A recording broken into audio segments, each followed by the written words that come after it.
Bismillahirrahmanirrahim. Assalamualaikum warahmatullahi taala wabarakatuh.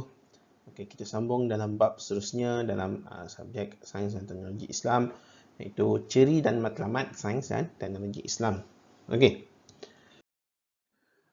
Jadi dalam topik ini ataupun bab ini, apa yang kita nak tengok, apa yang anda diharap dapat selepas pembelajaran hari ini adalah, yang pertama kita nak tengok tentang ciri sains Islam, dan yang kedua kita nak tengok tentang matlamat sains Islam. Okey.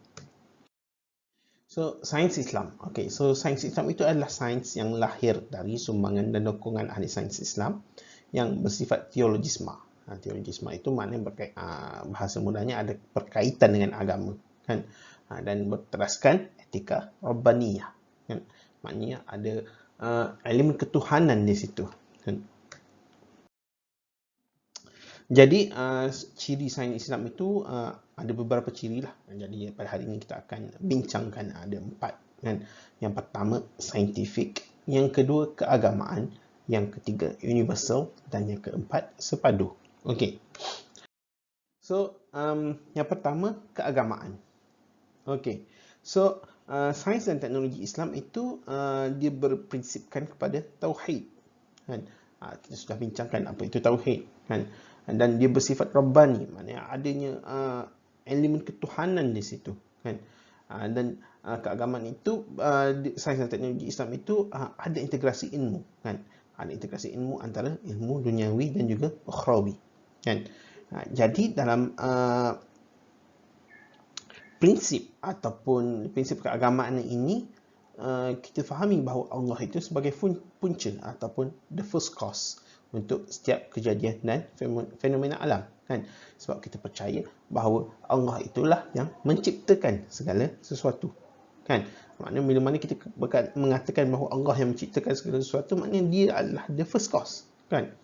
Jadi ini juga adalah sebagai satu alat ataupun tools ataupun mekanisme, kan, untuk kita mencapai pengabdian diri kepada Allah SWT, kan?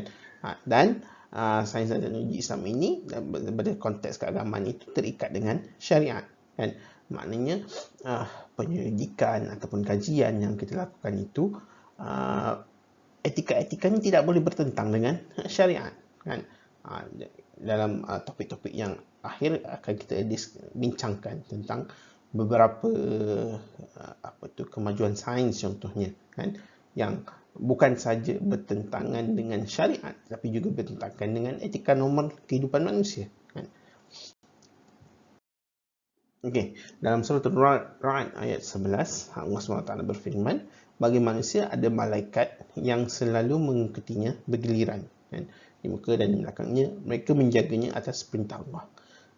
Sungguhnya Allah tidak merubah keadaan suatu kaum sehingga mereka merubah keadaan yang ada pada diri mereka sendiri, kan? Dan apabila Allah menghendaki keburukan terhadap suatu kaum, maka tak ada yang dapat menolaknya, dan sekali-kali tidak ada berlindung bagi mereka selain Dia. Okey, dalam surah Ar-Rum ayat 48, Allah SWT berfirman, inilah Allah yang mengirim angin, kan? Lalu angin itu menggerakkan awan dan Allah membentangkannya di langit menurut yang dikehendakinya dan menjadikannya bergumpal-gumpal. Lalu kamu lihat hujan keluar dari celah-celahnya. Maka apabila hujan itu turun mengenai hamba-hamba yang dikehendakinya, tiba-tiba mereka menjadi gembira, kan? Maknanya dalam ayat ini kita nak tengok tentang bahawa Allah itulah yang menjadi the first cause, kan? Allah yang mengirimkan angin, kan? Daripada angin tu jadi gerak awan, lepas tu bentangkan, ada langit dekat situ menjadi gumpal-gumpal, jadi hujan, kan? Itu cerita dia. Tapi ceritanya apa the root cause dia atau apa the first cause dia, iaitu Allah, kan? Allah yang mengirimkan angin. Okey. Seterusnya kita nak tengok ciri yang seterusnya, iaitu ciri saintifik. Okey. Bila mana kita berbicara tentang saintifik ini, dia maknanya kita berbicara tentang sesuatu yang rasional, kan? Dan saintifik itu bersifat empirical. Empirical itu bermaksud sesuatu yang measurable, boleh diukur, kan? Dan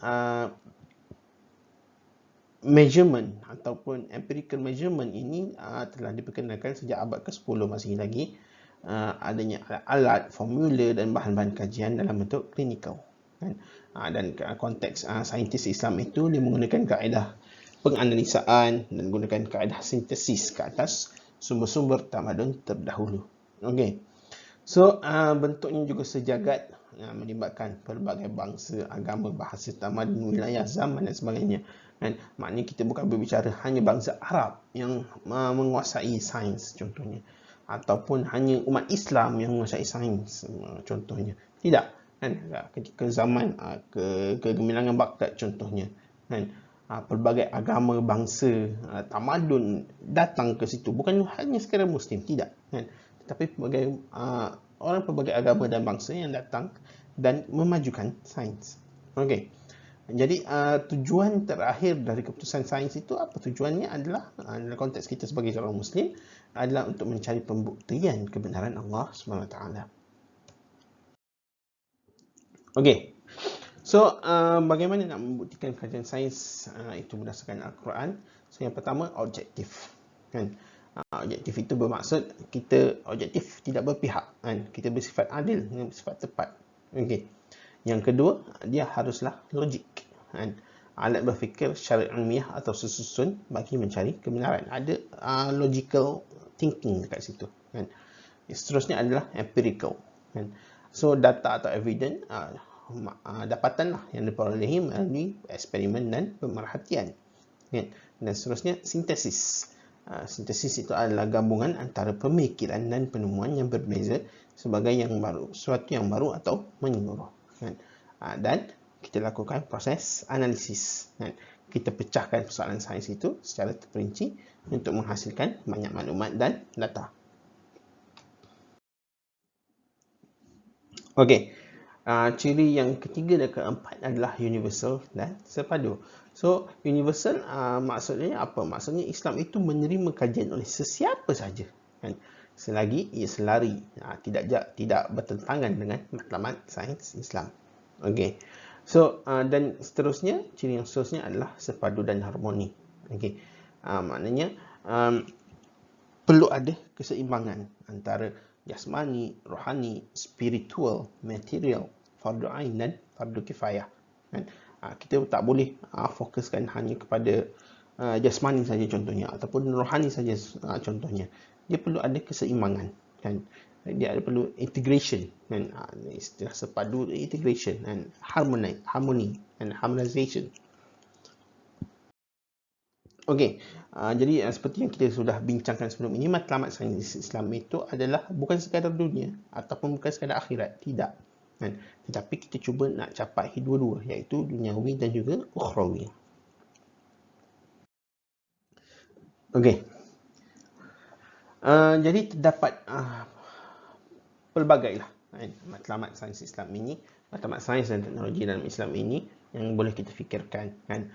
Cuma sekarang kita cuba bincangkan beberapa lah, kan?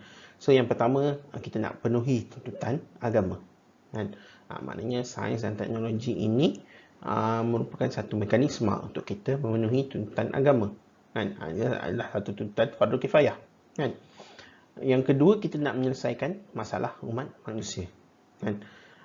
Maknanya kita nak menjadi seorang Muslim yang baik, kan? Menjadi seorang Muslim yang baik, dan seorang Muslim yang baik itu berfungsi, ada fungsi, ada ruang, ada keperluan untuk membantu menyelesaikan masalah umat manusia, kan? Macam-macam masalah umat manusia dalam zaman sekarang ini, kan? Masalah pengangguran, masalah tiada rumah, kan? Masalah homeless, masalah orang tak cukup makan, masalah orang tak cukup access towards water, access towards hospital, access towards energy, kan? Jadi kita sebagai seorang Muslim, anda lah sebagai seorang saintis Muslim, boleh cuba mencari jalan untuk menyelesaikan masalah umat manusia ini, kan? Mungkin anda belajar electrical engineering, jadi anda boleh cari jalan, contohnya untuk menyelesaikan masalah tenaga, kan? Kita nak kurangkan penggunaan tenaga yang boleh mencemarkan bumi, contohnya, kan? Kita nak memperbanyakkan penggunaan tenaga yang istilahnya green energy, kan? Contohnya, kan. Dan dia bukan setakat memperbanyakkan green energy, tetapi energi ini juga yang dijana, tenaga yang dijana ini juga haruslah murah, kan, supaya manusia itu tidak terbeban dengan kos tenaga, kan. Jadi bila mana anda dapat menyelesaikan masalah umat manusia, itu sumbangan anda, kan. Dan bila mana itu berlaku, kita pergi kepada yang ketiga, kan. Orang akan pandang tinggi, kan. Orang akan nampak, wow, ini seorang yang baik, dia menyelesaikan masalah ini, kan. Dia membantu manusia, kan. Secara tidak langsung dia menaikkan kedudukan umat Islam. Okey. Seterusnya, dia juga matlamat sains Islam ini adalah untuk membawa manusia bertafakur, kan. Tafakur, berfikir, kan. Dia nak memerhati, mengkaji keajaiban ciptaan Allah SWT. Okey. Dan seterusnya, ini juga adalah satu mekanisme untuk membantu manusia memenuhi keperluan material, kan. Maknanya kita tadi kita dah bincangkan, kita bukan setakat ukhrawi, kita nak juga kejar ukhrawi, duniawi, kan. Dan bila mana kita berbicara tentang manusia ini kemahuannya unlimited, kan, tidak terbatas, kan. Jadi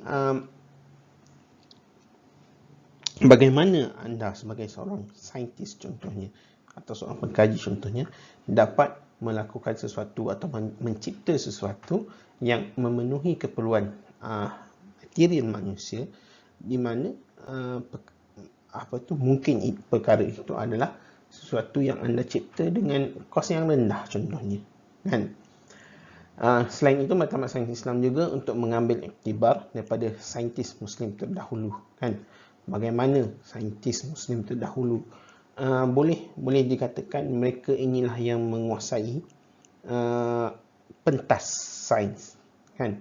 Bila mana Eropah itu dalam zaman kegelapan, the Dark Ages, kan, bagaimana saintis Muslim mereka dah mencipta pelbagai alat dan juga formula dan sebagainya yang menjadikan negara Islam itu sangat moden, kan. Bukan setakat negara itu moden, dia juga menjadi tarikan kepada orang lain untuk datang dan duduk situ, kan. Okey, selain itu, matlamat sains Islam ini juga adalah untuk mengkaji sejarah para anbiya, kan. Ada kisah-kisah sirah Nabi yang ada kisah sainsnya, kan. Sebagai contoh, kita sudah berbicara tentang Nabi Nuh, kan. Bagaimana banjir itu berlaku, kan. Dan bagaimana Nabi Nuh itu diperintahkan oleh Allah SWT untuk naik ke atas bahtera dan membawa haiwan itu secara berpasangan, kan. Tujuannya apa? Tujuannya untuk memastikan lineages, kan, ataupun susur galur genetik itu masih ada, kan. Sebab proses perbiakan itu memerlukan jantan dan betina contohnya, kan. Daripada situ barulah boleh menghasilkan progeny ataupun anak-anaknya, kan. Jadi itu pun satu perkara yang kita fikir, kita boleh fikirkan daripada sirah para anbiya. Okey. Dan yang seterusnya berkait dengan nombor 5 tadi, iaitu kita nak memenuhi keperluan manusia pada konsep keindahan, kan. Dia berkaitlah dengan keperluan material. Okey. Jadi setakat itu saja untuk topik ini. InsyaAllah kita akan sambung dalam topik seterusnya. Terima kasih. Assalamualaikum warahmatullahi taala wabarakatuh.